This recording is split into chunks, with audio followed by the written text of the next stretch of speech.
This is what will happen in the United States if you allow all these schmucks to bring the country to crisis, to promise people all kind of goodies and the paradise on earth, to destabilize your economy, to eliminate the principle of free market competition, and to put a big brother government in Washington, D.C., who will promise lots of things. He will create false illusions that the situation is under control. Most of the American politicians, media, and educational system trains another generation of people who think they are living at a peacetime. False. The United States is in the state of war, undeclared total war against the basic principles and the foundations of this system.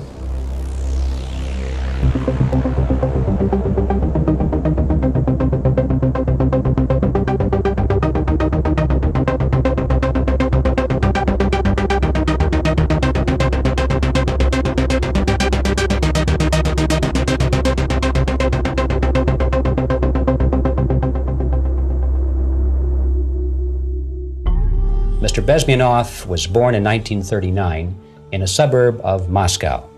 He was the son of a high-ranking Soviet Army officer.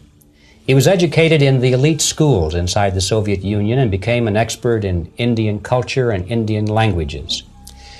He had an outstanding career with Novosti, which was the press arm or the press agency of the Soviet Union. It turns out that this is also a front for the KGB. One of his interesting assignments was to brainwash foreign diplomats when they visited Moscow. And he'll tell us a little bit about how they did this and how they planted information which eventually wound up in the press of the free world. He escaped to the West in 1970 after becoming totally disgusted with the Soviet system, and he did this at great risk to his life. He certainly is one of the world's outstanding experts on the subject of Soviet propaganda and disinformation and active measures.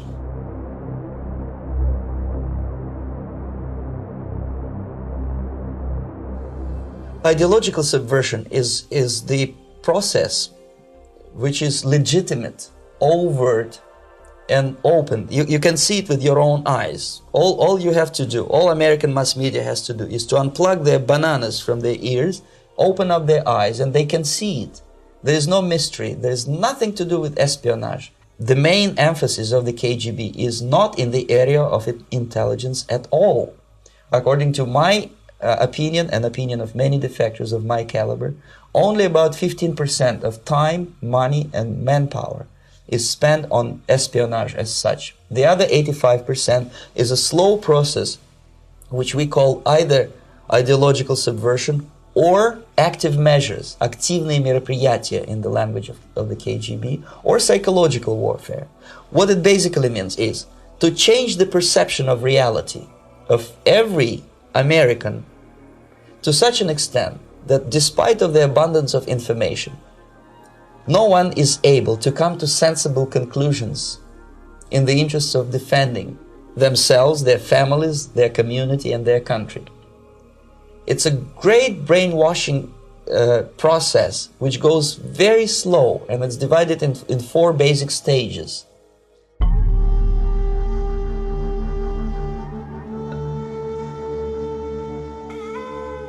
The first one being demoralization. It takes from 15 to 20 years to demoralize a nation. Why that many years? Because this is the minimum number of years which requires to educate one generation of students in the country of your enemy, exposed to the ideology of the enemy. In other words, Marxism-Leninism ideology is being pumped into the soft heads of at least 3 generations of American students without being challenged or counterbalanced by the basic values of Americanism, American patriotism. The result you can see. Most of the people who graduated in the 60s, dropouts or half-baked intellectuals, are now occupying the positions of power in the government, civil service, business, mass media, educational system. You are stuck with them. You cannot get rid of them. They are contaminated. They are programmed to think and react to certain stimuli in a certain pattern. You cannot change their mind, even if you expose them to authentic information, even if you prove that white is white and black is black. You still cannot change the basic perception and the logic of behavior. In other words, these people the process of demoralization is complete and irreversible. To get rid society of these people, you need another 20 or 15 years to educate a new generation of patriotically minded and common sense people who would be acting in favor and in the interests of the United States society. The psychological shock when they will see in future what the beautiful society of equality and social justice means in practice, obviously they will revolt. They will be very unhappy, frustrated people, and the Marxist-Leninist regime does not tolerate these people. They will join the links of dissenters. Dissidents. Yes. Unlike in present United States, there will be no place for dissent in future Marxist-Leninist America. Here you can get popular like Daniel Ellsberg and filthy rich like Jane Fonda for being dissident, for criticizing your Pentagon. In future, these people will be simply squashed like cockroaches.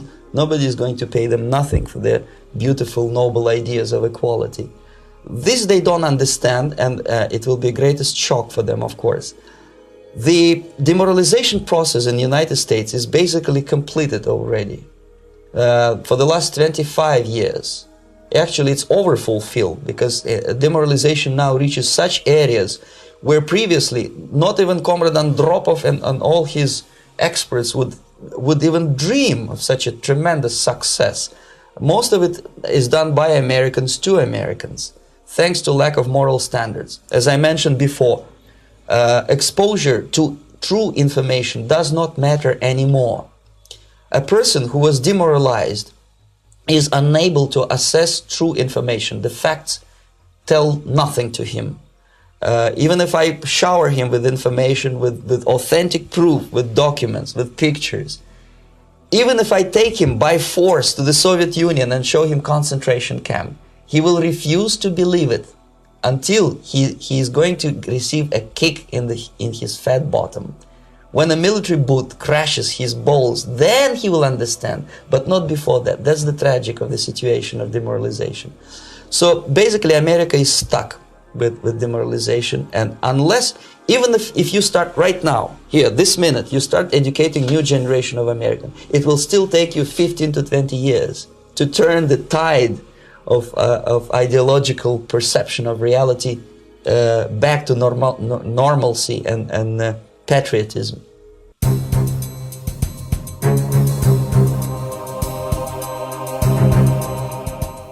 The next stage is destabilization. This time, subverter does not care about your ideas and the patterns of your consumption. Whether you eat junk food and get fat and flabby doesn't matter anymore. This time, and it takes only from 2 to 5 years to destabilize a nation, what matters is essentials: economy, foreign relations, defense systems.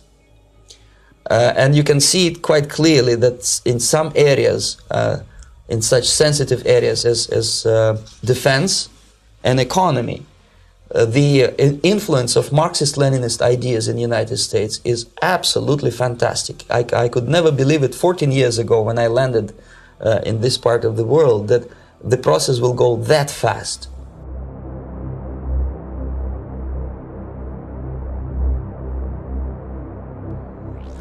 The next stage, of course, is crisis. It may take only up to 6 weeks to bring a country to the verge of crisis. You can see it in Central America now. And after crisis, with a violent change of power, structure, and economy, you have so-called the period of normalization. It may last indefinitely.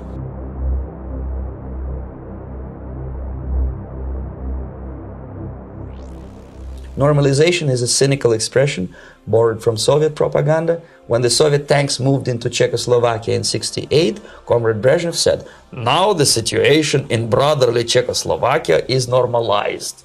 This is what will happen in the United States if you allow all these schmucks to bring the country to crisis, to promise people all kind of goodies and the paradise on earth, to destabilize your economy, to eliminate the principle of free market competition, and to put a big brother government in Washington, D.C., with the benevolent dictators like Walter Mondale, who will promise lots of things, never mind whether the promises are fulfillable or not. He will create false illusions that the situation is under control. Situation is not under control. Situation is disgustingly out of control. Most of the American politicians, media, and educational system trains another generation of people who think they are living at a peacetime. False. United States is in the state of war. Undeclared total war against the basic principles and the foundations of this system. And the initiator of this war is not Comrade Andropov, of course. It's the system. However ridiculous it may sound, the world communist system or the world communist conspiracy, whether I scare some people or not, I don't give a hoot. If you are not scared by now, nothing can scare you. But you don't have to be paranoid about it. What actually happens now, that unlike myself, you have literally several years to live on unless the United States wake up. The time bomb is ticking. With every second, the disaster is coming closer and closer. Unlike myself, you will have nowhere to defect to, unless you want to live in Antarctica with penguins. This is it. This is the last country of freedom and possibility. Okay, so what do we do? What is your recommendation to the American people? Well,